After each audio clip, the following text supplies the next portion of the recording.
Hello out there, everybody watching on Facebook Live, the Valley News Now digital desk, checking in with a really important issue, the topic of domestic violence.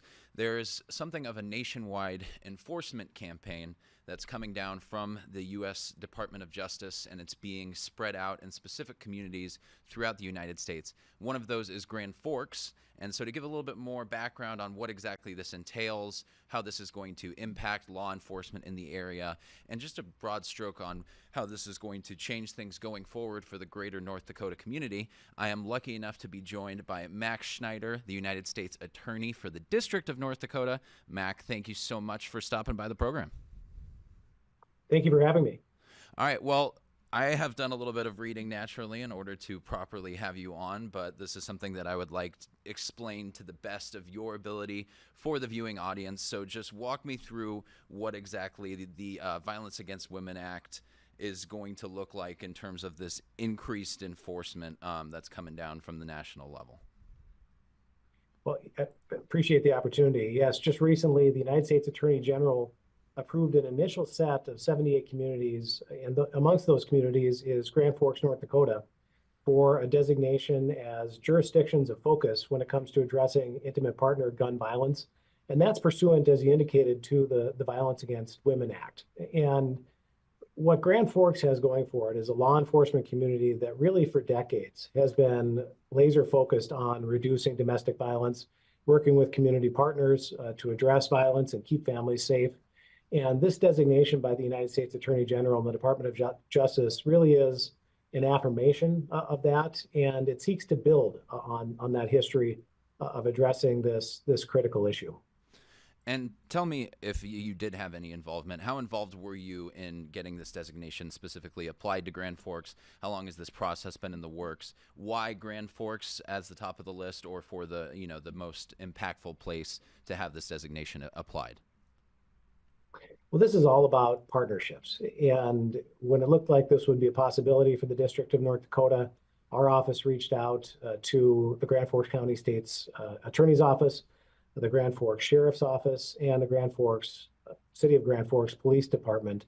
And to their credit, they really jumped at the chance to focus in on federal prosecutions of individuals who commit domestic violence with firearms, individuals who are prohibited from possessing firearms, who may have engaged in domestic violence.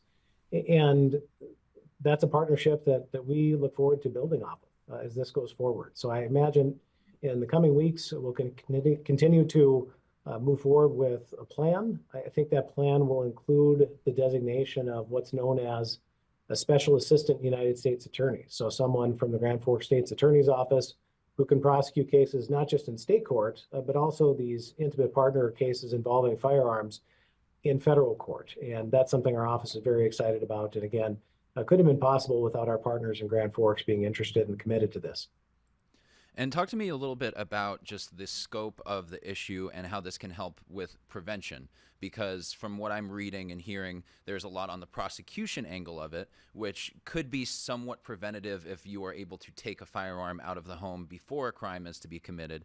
But I think a lot of it will be people might be looking at it and seeing like, okay, so we're going to hit these people really hard after the crime has been committed. How is this going to help with truly preventing these situations from escalating in the first place?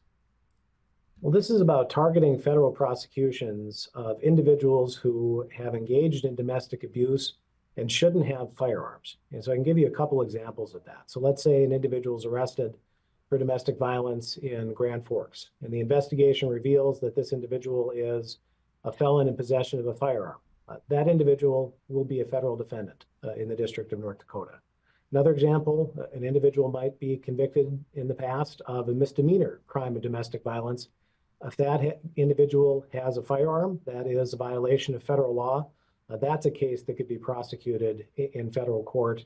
Another final example is if an individual is subject to a validly enacted restraining order, and that person attempts to purchase a weapon or in fact completes the purchase. Those are cases that can be prosecuted in federal court. And under this partnership, we're going to have some additional assistance from the Grand Forks law enforcement community in bringing those types of cases. And so when you can take domestic abusers who illegally possess firearms out of the equation, that's going to keep families safe. And that's a deterrence aspect that we're pretty excited about. All right. And I also, from seeing this is kind of the initial rollout. I believe it was 78 communities is what you said, and what the release was throughout the country. Obviously, Grand Forks is presently the only one in the state of North Dakota that will be involved. Is there possibility for this to expand to other metro areas in the state if it is deemed a success? I think there potentially is, maybe not necessarily under the Violence Against Women Act reauthorization, but our office is always looking to increase partnerships, have greater collaboration, designate additional special assistant United States attorneys to prosecute cases in federal court in these types of areas. And so we're very confident that our partners in Grand Forks are going to pursue this aggressively, put together successful prosecutions. And if that could be a model for the Department of Justice or others in the District of North Dakota, that's something that we'll build on from there. And then you just mentioned a little bit about how glad you are to have these partnerships to build upon in order to attack this issue. And obviously, intimate partner violence is something that all of us want to see come to an end. But if you could just personally expand on that a little bit and talk about what it means to you to have a hand in getting this ball rolling, and why it's so important for you to have these kinds of cases pursued so aggressively. Well, we want to be a strong federal partner here in the U.S. Attorney's Office when it comes to addressing violent crime. And that's across the board, whether it's our obligations in Indian country or when it comes to pursuing prosecutions under these federal statutes that prohibit individuals who have engaged in domestic violence from having firearms in their home. Those individuals are a threat to not just to the people that they're in relationships with or their family members, but also to law enforcement.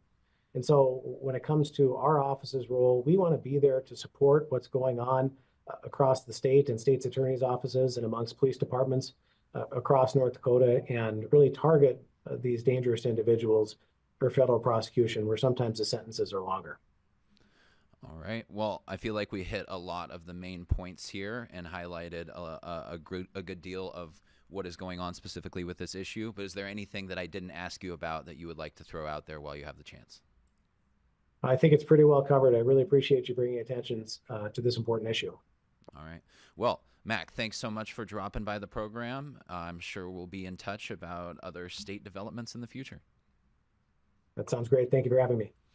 All right, and that's going to conclude this conversation here on the Valley News Now digital desk. Stick around for all of our programming coming up later. The 4 o'clock news broadcast is just around the corner.